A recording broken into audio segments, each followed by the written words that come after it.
ಕಂಡೆ ನೋಡೋದು ಒಂದು ಸಣ್ಣ ಕೀಟ, ಹೆಂಗಂದ್ರೆ ಸೊಳ್ಳೆ ಇದ್ದಂಗೆ ಇದು. ಇದೇನ್ ದೊಡ್ಡ ಕೀಟ ಅಲ್ಲ, ಸೊಳ್ಳೆ ಇದು. ಸೇಮ್ ಸೊಳ್ಳೆನೆ ಅಂತಾರೆ. ಈ ಸೊಳ್ಳೆ ಇದೇನ್ ಮಾಡ್ತದ, ಯಾವಾಗ ಮಳೆ ಜಾಸ್ತಿ ಬರ್ತದ, ಯಾವಾಗ ಮೋಡ ಜಾಸ್ತಿ ಆಗ್ತದ, ಎಲ್ಲಿ ನೀರು ನಿಂದಿರ್ತದಲ್ಲ ಅಲ್ಲಿ ಜಾಸ್ತಿ ಇರ್ತದ. ಸಾರ್ ಹೇಳಿದ್ರು ನೀರಿನ ಹಾರದ್ದು ತೆಗೆದು ಮಾಡ್ಬೇಕಂದ್ರಲ್ಲ, ನೀರು ಜಾಸ್ತಿ ಇದ್ದಲ್ಲಿ ಇರ್ತದ. ಆಮೇಲೆ ಕಳೆಗಳು, ಹೊಲದ ಸುತ್ತ ಕಳೆಗಳು ಆಗ್ತದಲ್ಲ, ಮಳೆ ಬಂದಾಗ ಏನಾಗ್ತದ, ಶೀಘ್ರ ಆಗ್ತದೆ ಎಲ್ಲ ಕಡೆ, ಹೊಲದಾಗ ಎಲ್ಲ ಕಡೆ, ಗಿಡದ ಕಡೆ. ಅವಾಗ ಇದ್ರ ಉತ್ಪತ್ತಿ ಜಾಸ್ತಿ ಆಗ್ತದೆ. ಇದು ಏನಾಯ್ತಂದ್ರೆ ಸರ್, ಈ ಸಲ ನಿಮ್ಮ ಈ ಭಾಗದಾಗ ಸೋನಾ ಜಾಸ್ತಿ ಬೆಳೆದಿದ್ರಲ್ಲ, ಅಲ್ಲಿ ಒಂದು ಸ್ವಲ್ಪ ಜಾಸ್ತಿ ಬಂತು. ಮೊದ್ಲಿಂದಾನೇ ಬಂದಿರ್ತದ, ನಮ್ ಗಮನಕ್ಕೆ ಬಂದಿರಲ್ಲ.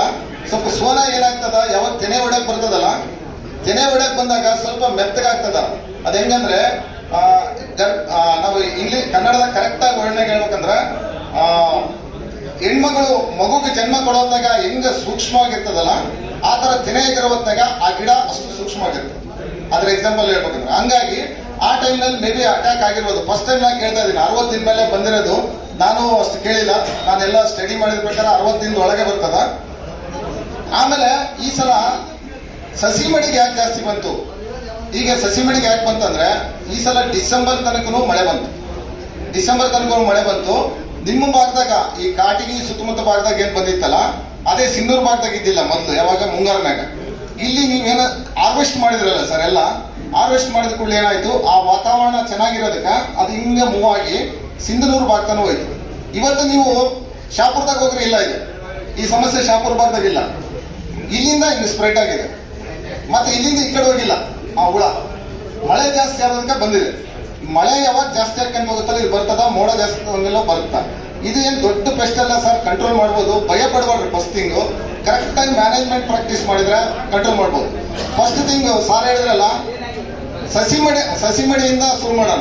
ನಾನು ಒಂದು ಸಣ್ಣದು ಹೇಳ್ತೀನಿ, ಸಾರ್ ಬರೋ ತನಕ ಒಂದು ಸಣ್ಣ ಪರಿಚಯ ಹೇಳ್ತೀನಿ. ಇನ್ನೊಬ್ರು ಸಾರ್ ಬರೋದಾರ, ಡಿಪಾರ್ಟ್ಮೆಂಟ್ ಎಕ್ಸ್ಪರ್ಟ್ ಸಾರ್ ಬರೋದಾರ, ತಮ್ಮೆಲ್ಲರಿಗೆ ಸ್ವಲ್ಪ ತಿಳುವಳಿಕೆ ಹೇಳ್ತಾರೆ ಇನ್ನೊಂದು ಸ್ವಲ್ಪ. ಸರ್ ಫಸ್ಟ್ ಏನಂದ್ರೆ, ಸಸಿ ಮಡಿಯಲ್ಲಿ ಸಾರ್ ಹೇಳಿದ್ರಲ್ಲ, ಸಸಿ ಮಡಿಯಲ್ಲಿ ಸಸಿದೊಳಗೆ ಏನಾರ ಅಟ್ಯಾಕ್ ಆಗಿತ್ತಂದ್ರ, ಅಟ್ಯಾಕ್ ಆಗಿತ್ತು ಆಗಿಲ್ಲ ಅಂದ್ರೂ ಕೂಡ ಈ ಸಲ ಆದಷ್ಟು ಏನ್ ಮಾಡ್ರೆ ಅದನ್ನ ಕಿತ್ತಿಬಿಟ್ಟು ಅಚ್ಚಕ್ಕೆ 48 ಗಂಟೆಗಿನ ಮುಂಚೆ ಕಿತ್ತಿ ಅದನ್ನ ಏನ್ ಮಾಡ್ಬೇಕು ಸರ್, ಒಂದು ಲೀಟರ್ ನೀರಿಗೆ 2 ml ಕಾರ್ಬೋಸಲ್ಫಾನ್ ಮಿಕ್ಸ್ ಮಾಡಿ, ಮಾರ್ಷಲ್ ಅಥವಾ ಕಾರ್ಬೋಸಲ್ಫಾನ್ ಮಿಕ್ಸ್ ಮಾಡಿ ಒಂದು ಡ್ರಮ್ನಾಗ ಹಾಕಿ 8 ರಿಂದ 10 ತಾಸು ಅದ್ದಿಡ್ರಿ ಸರ್ ಸಸಿನ. ಆ ಸಸಿನ ಅದ್ದಿಟ್ಟು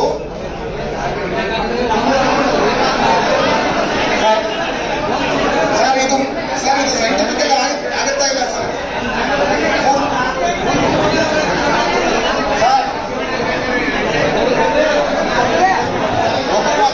ಒಬ್ರು ಮಾತಾಡ್ರಿ ಸರ್.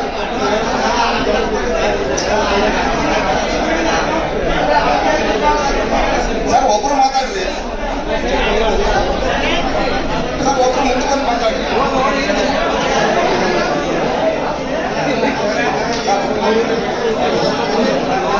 ಸರ್ ಇದು ಏನ್ ಮಾಡಿದ್ರು ಸಸಿ ಮಡಲ್ಲೇ ಮಾಡ್ಬೇಕು. ಯಾರಲ್ಲಿ ಇಡೋದು, ಕೆರೆಯಲ್ಲಿ ಇಡೋದು ಆಗ್ಲಾರ್ದಿದ್ದು ಸ್ಪ್ರೇ ಮಾಡೋದು ಅದನ್ನೇ ಸರ್. ಈಗ 3 ಮೆಥಡ್ ಇದಾವ. 3 ಮೆಥಡ್ ನಲ್ಲಿ ಒಂದು ಮೆಥಡ್ ಹೇಳಿದೀನಿ ಸರ್ ನಾನು. ನೀವು ಅಲ್ಲ ಸರ್, ಈಗ ಎಲ್ಲರೂ ಮಾತಾಡಿದ್ರೆ ಸರ್, ಈಗ ಮೇ ಬಿ ಕೆಲವೊಂದು ವಿಷಯದಾಗ ತಪ್ಪಿರ್ಬೋದು ಸರ್. ಮೇ ಬಿ ಅವರ್ಸ್ ಹೆಚ್ಚು ಕಮ್ಮಿ ಇರ್ಬೋದು. ಸರ್ನ ಕೇಳಿ, ಸೈಂಟಿಸ್ಟ್ಗಳಿದ್ದಾರೆ. ಎರಡನೇ ಮೆಥಡ್ ಹೇಳ್ತೀನಿ ಸರ್. ಮೇ ಬಿ ಪ್ರಾಕ್ಟೀಸ್ ಮಾಡೋದು ಕೂಡ ಬಿಟ್ಟಿದ್ದು ಸರ್, ಹೇಳ್ತಾ ಇದ್ದೀನಿ ಸರ್. ಎರಡನೇ ಮೆಥಡ್ ಏನಂದ್ರೆ, ನೀವು 48 ಗಂಟೆಗಿನ ಮುಂಚೆ ಈ ಕಾರ್ಬೋಸಲ್ಫಾನ್ ಆಗಲಿ, ಕ್ಲೋರೋಪೈರಿಫಾಸ್ ಆಗಲಿ ಸ್ಪ್ರೇ ಮಾಡಿ ಸರ್.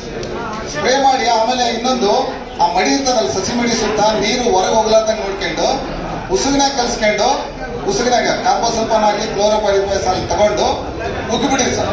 ಉಗ್ಗಿ 48 ಗಂಟೆ ಮೇಲೆ ಹಚ್ಚಿ ಸರ್. ಇದು ಎರಡನೇ ಮೆಥಡ್.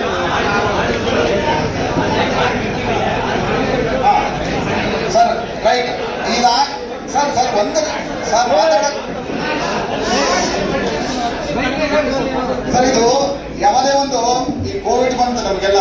ಕೋವಿಡ್ ಗವರ್ಮೆಂಟ್ನವರು ಮಾಸ್ಕ್ ಹಾಕ್ಯಾರಿ, ದೂರ ಇರ್ರಿ ಅಂದ್ರೆ ಮನೆಗಿದ್ದವ್ರಿಗೂ ಬಂತು ಅಂತ ಹೇಳಿದ್ರು. ಹೆಂಗ್ ಬರ್ತಾವಂದ್ರೆ, ಏನೋ ಒಂದು 2 ಬಂದೇ ಬರ್ತಾವ ಸರ್. ಹೊಲ್ದಾಗ 100% ಅಟ್ಯಾಕ್ ಆಗಲ್ಲ. ಎಲ್ಲೇ ಹೊಲ್ದಾಗ ಒಂದು 10 ಗಿಡ 5 ಗಿಡ ಬಂದೇ ಬರ್ತಾವ. ಆ ಗಿಡ ಏನಾಗ್ತದ, ಬಂದದ್ದನ್ನ ಅಲ್ಲಿಗೆ ನಿಂತ್ಕಂತದ, ಅದು ತೆನೆ ಬರಲ್ಲ. ಮತ್ತೆ ಬೇರೆ ಮರಿ ಇರ್ತಾವಲ್ಲ ಅದರಿಂದ ಬರ್ತಾವ. ಸರ್ ಈಗ ಆಮೇಲೆ ಹೊಲದಲ್ಲಿ ಏನಾದ್ರೆ ಸುತ್ತಮುತ್ತ ಇರ್ತದಲ್ಲ ನಿಮ್ಮ ಹೊಲ ಸುತ್ತಮುತ್ತ ಇರ್ತಲ್ಲ, ಯಾರೋ ಒಬ್ಬರು ಚೀರ್ತೀರಿ, 10 ಮಂದಿ ಚೀರಲ್ಲ. ಅಂತ ಟೈಮ್ನಾಗ ಏನಾಗ್ತದ, ನಾವು ಊರಾಗ ದನಗಳು ನಾವು ಒಬ್ಬರೇ ಗದ್ದೆ ಚೀರ್ತಾರ, ಊರಾಗ ದನಗಳು ಬಿಟ್ಟಿರ್ತಾವಲ್ಲ, ಹಸಿರು ಎಲ್ಲಿರ್ತದ ಅಲ್ಲಿಗೆ ಬರ್ತಾವಲ್ಲ, ಅದ್ರಂಗ ಆ ಕೀಟಗಳು ಅಲ್ಲಿಗೆ ಬರ್ತಾವ. ಒಂದೇ ಕಡೆ ಚಿದ್ರೆ ಎಲ್ಲರೂ ಏಕಕಾಲದಲ್ಲಿ ಹಚ್ಚಿದ್ರೆ ಸ್ವಲ್ಪ ಕಮ್ಮಿ ಆಗ್ತದೆ ಸರ್. ಇದು ಒಂದೇ ಸಲ ಹೋಗೋದಿಲ್ಲ ಸರ್. ಈಗ ಮೊನ್ನೆ ನಿಮ್ಮ ಹತ್ರ ಸೀವಿಯರ್ ಆಗಿ ಬಂದದ, ಒಂದೇ ಸಲ ಹೆಂಗ್ ಹೋಗುತ್ತೆ. ಆಮೇಲೆ ಬಿಸಿಲು ಹೆಂಗ್ ಜಾಸ್ತಿ ಹಾಕಂತ ಹೋಗುತ್ತಲ್ಲ, ಅದು ಆಟೋಮೆಟಿಕ್ ಆಗಿ ಸ್ಲೋ ಆಗಿ ಕೆಮ್ಮಕ್ಕಂತ ಬರ್ತದೆ. ಬಿಸಿಲು ಜಾಸ್ತಿ ಆದಂಗೆಲ್ಲ ಸ್ಲೋ ಆಗಿ ಕೆಮ್ಮಕ್ಕಂತ ಬರುತ್ತೆ. ಒಂದೇ ಸಲಕ ನಾವು ಇದನ್ನ ಕಂಟ್ರೋಲ್ ಮಾಡ್ಬೇಕಂದ್ರೆ, ಒಂದೇ ದಿನಕ್ಕೆ ನಾವು ಕೆಮಿಕಲ್ ಇಂದ ಕಂಟ್ರೋಲ್ ಮಾಡ್ಬೇಕಂದ್ರೆ ಆಗಲ್ಲ ಸರ್. ಇದು ರಾತ್ರಿ ಹೊತ್ತು, ಸಾಯಂಕಾಲ ಹೊತ್ತು ಆಕ್ಟಿವ್ ಆಗ್ತದೆ. ಅಲ್ಲೆಲ್ಲ ಕಾಣಲ್ಲ ನಿಮಗೆ, ರಾತ್ರಿ ಹೊತ್ತು ಆಕ್ಟಿವ್ ಆಗ್ತದ. ಅದು ಗುಂಪು ಬಂದ್ಬಿಟ್ಟು ಏನ್ ಮಾಡ್ತದ, ಮರಿ ಇಡ್ತದೆ. ಅದನ್ನ ನಾವು ಆದಷ್ಟು ಏನೈತಲ್ಲ ಸ್ವಲ್ಪ ಕಂಟ್ರೋಲ್ ಮಾಡ್ಕೊಂತ ಹೋಗಿ, ನೀರು ಆಲ್ಟರ್ನೇಟ್ ತೆಗೆದು ಇಡೋದು ಮಾಡ್ಬೇಕು ಸರ್. ಆಲ್ಮೋಸ್ಟ್ ಒಂದು 5-6 ದಿನ ನೀರು ತೆಗಿಬೇಕು. ಇದು ಒಂದು ಸಣ್ಣ ಮೆಥಡ್ ಸರ್. ನೀವು 60 ದಿನ 70 ದಿನ ಆದ್ಮೇಲೆ ನಾವು ಔಷಧ ಹೊಡೆಯಕ್ ಹೋದ್ರ ಅಷ್ಟೊತ್ತಿಗೆ ಏನಾಗ್ತಾವ, ಸಿಕ್ಕಾಪಟ್ಟೆ ತತ್ತಿ ಇಟ್ಬಿಟ್ಟಿರ್ತಾವ. ಆ ಸಿಕ್ಕಾಪಟ್ಟೆ ತತ್ತಿಟ್ಟು ಸಾಯಲ್ಲ ಸರ್. ಅಂತ ಟೈಮ್ನಾಗ ಏನಾದ್ರು ಕೆಮಿಕಲ್ ಹೊಡೆದ್ರು ಅದು ಕಂಟ್ರೋಲ್ ಬರಲ್ಲ. ಇದು ಈಗ ಸಣ್ಣ ಸ್ಟೇಜ್ನಾಗ ಐತಿ, ಭಯ ಪಡೋಂತ ವಾತಾವರಣ ಏನಿಲ್ಲ ಸರ್. ನಾ ಹೇಳ್ತೀನಿ, ಎಲ್ಲರಿಗೂ ಭಯ ಪಡಬೇಡ್ರಿ ಸರ್. ಫಸ್ಟ್ ನೀವು ಇದಕ್ಕಿಂತ ದೊಡ್ಡ ಸಮಸ್ಯೆಗಳನ್ನ ಎದುರಿಸಿರಿ. ಅಲ್ಲ, ಬಹಳ ಜನ ಕೆಲವರು ಸರ್ ಕರ್ಗದು ಸರ್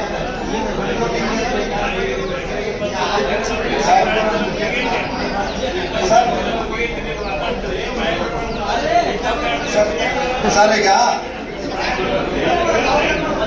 ಏನಂದ್ರೆ ಭಯ ಪಡಬಾರ್ದು ಅಂತಂದ್ರೆ, ಈಗ ಹೊಲ ಗುತ್ತಿಗೆ ಮಾಡ್ತಾರ, 22 ದಿನ ಗುತ್ತಿಗೆ ಕೊಡ್ಬೇಕು ಹೊಲಕ್ಕ. 22 ದಿನ ಎಲ್ಲ ಆಗ್ತದೆ. ಅವ್ನು ಖರ್ಚು 40,000 ಖರ್ಚು ಮಾಡ್ತಾನ.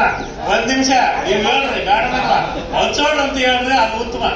ಎದಕ್ಕಂತ ಕೇಳ್ರಿ, ಈಗ ಮಾಡ್ಯಾರ ಬೆಡ್ ತಿಂದಾರ, ಅವ್ರಿಗೇನಾಗುತ್ತೆ, ಕಷ್ಟ ಆಗುತ್ತೆ. ನೀವು ಹೇಳೋದೇನಂತೆ ಪರಿಹಾರ ಹೇಳೋದಿದ್ರೆ, ಯಾವುದೇ ರೀತಿಯಿಂದ ಇಮಿಡಿಯೇಟ್ಲಿ ಕಂಟ್ರೋಲ್ ಆಗೋದಿದ್ರೆ ಹೇಳಿದ್ರೆ, ಇಲ್ಲೋದ್ರೆ ಏನಂತೆ ನಮ್ಮ ವಾತಾವರಣದಿಂದ ಕಂಟ್ರೋಲ್ ಆಗ ದೈವ ಭಾಗ್ಯ ನಮ್ಗೇನಾಗ್ತೈತೆ, ಎಲ್ಲರಿಗೂ ಆಗ್ತೈತೆ. ಅದನ್ನ ಕಥೆ ಹೇಳಿದ್ರೆ ಯಾಕೆ ಏನ್ ಮಾಡಕ್ಕೆ ರೈತರಿಗೆ ಆಗಲ್ಲ. ಇದು ಇನ್ನೊಂದು, ಈಗ ನೀರಿನಿಂದ ಪ್ರಾಬ್ಲಮ್ ಐತೆ ನಮ್ದು. ಇದೆ ಫೋಟೋ ಐತಿ ಇವತ್ತು. ಆ ನೀರಿಂದ ಏನೈತೆ ಸಮಸ್ಯೆ ಐತೆ. ಅಗ್ರಿಕಲ್ಚರ್ ಸೈಂಟಿಸ್ಟ್ ಇದ್ರು ಅಂತಂದ್ರೆ ಅದನ್ನ ಚೆಕ್ ಮಾಡ್ರಿ, ನಮ್ಮ ಭೂಮಿ ಏನ್ ಗತಿ ಆಗುತ್ತೆ ನೋಡ್ರಿ, ರೈತರಿಗೆ ಹೇಳ್ರಿ. ಇಂಥವು ಸುಮ್ಮನೆ ಏನೋ ಹೇಳಿದಂತಂದ್ರೆ ನಾವು ಮಾಡಕ್ಕಾಗಿಲ್ಲ. ನಮ್ಮಲ್ಲಿ 100 ಎಕರೆ ಭೂಮಿ ಮಾಡ್ತಾರೆ, ಅವ್ರು ಏನ್ ಮಾಡೋದು. ಈಗ ಸಸಿಮನೆ ನೀರು ಇಲ್ಲಿ ತಡೆ 1 ನಿಮಿಷ, ನೀವು ನೋಡ್ರಿ, ಇದು ನೋಡ್ರಿ ಭೂಮಿನ. ರೈತರ ಬಡ್ಡಿ ಸಾಯ್ತಂದ್ರಲ್ರಿ, ಈ ನೀರು ಸಲ ಹೊಲ ಬೆಳ್ಳಗ ಭೂಮಿ ಮೇಲೆ ಬೆಳ್ಳದಾಗ ಬರ್ತಿತ್ತು, ಮೌಳ್ ಬಂದಾಗ ಗಟ್ಟಿ ಹೊಲ ಸರ್. ಒಂದ್ 2 ನಿಮಿಷ ಯಜಮಾನ್ ಸರ್, ಇದು ಸರ್. ಈಗ ನಾವು ಹೇಳ್ತಾ ಇರೋದು ಭಯ ಪಡ್ಬಾರ್ದಂದ್ರೆ, ನೀವು ಗದ್ದೆ ಹಚ್ಚೋದು ಮಾಡಂದ್ರೆ ಬಿಡ್ಬೋದು ಸರ್, ಅದ್ರಾಗೇನಿಲ್ಲ. ನಾವು ಸಸಿ ಸಾಯ್ತಾ ಇರೋದು ಅದು ಬೇರೆ ತರ ಸಮಸ್ಯೆ ಇದೆ ಸರ್. ಸಸಿ ಸಾಯೋದು ಬೇರೆ ಸಮಸ್ಯೆ ಇದೆ. ಮತ್ತೆ ಅದ್ರ ಬಗ್ಗೆ ಸರ್, ಅದ್ರ ವೈರ್ ವರ್ಮ್ ಅಂತ ಒಂದು ಹುಳ ಇದೆ ಸರ್. ಸುಮ್ಮನೆ ಆದ್ರೆ ಹೇಳ್ಬೋದು ಸರ್ ಎಲ್ಲ ಸರ್. ನಾವು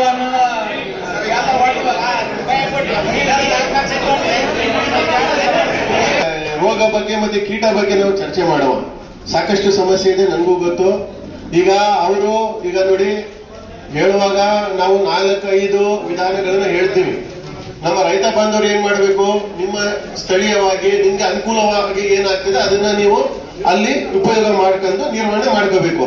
ಈಗ ನಾವು ಯಾವುದೇ ಒಂದು ಅಭಿಪ್ರಾಯ ಕೊಡ್ಬೇಕಂದ್ರೆ ನಮ್ಮ ವಿಜ್ಞಾನಿ ಇರ್ಬೋದು, ಇಲಾಖೆಯವರು ಇರ್ಬೋದು, ನಾವು 4-5 ವಿಧಾನಗಳನ್ನ ಹೇಳ್ತೀವಿ ನಾವು. ಬಟ್ ತಮ್ಗೆ ಯಾವ್ದು ಅನುಕೂಲ ಇದೆ, ತಮ್ಮ ಸ್ಥಳೀಯವಾಗಿ ಯಾವಾಗ ನಿಮ್ಗೆ ಅನುಗುಣವಾಗಿ ಅದನ್ನ ಮಾಡಬಹುದು ಅಂತ ವಿಧಾನಗಳನ್ನ ತಾವು ಅದನ್ನ ಅನುಸರಿಸಿ ಈ ಏನೀಗ ಸಮಸ್ಯೆ ಇದೆ ಅದಕ್ಕೆ ನಾವು ನಿರ್ವಹಣೆ ಮಾಡಬೇಕು. ಈಗ ನಾವು ಎಲ್ಲಾರು ಒಂದೇ ಸಮಯಕ್ಕೆ ಮಾತಾಡಿದ್ರೆ ಗೊತ್ತಾಗಲ್ಲ. ನಾವು ನಿಮ್ಮ ಅಭಿಪ್ರಾಯ ಏನಕ್ಕೆ ಕೇಳ್ಕೊಂಡಿದ್ದೀವಿ ಅಂದ್ರೆ, ಈ ಅಭಿಪ್ರಾಯ ಕೇಳ್ಕೊಂಡಿದ್ರಿಂದ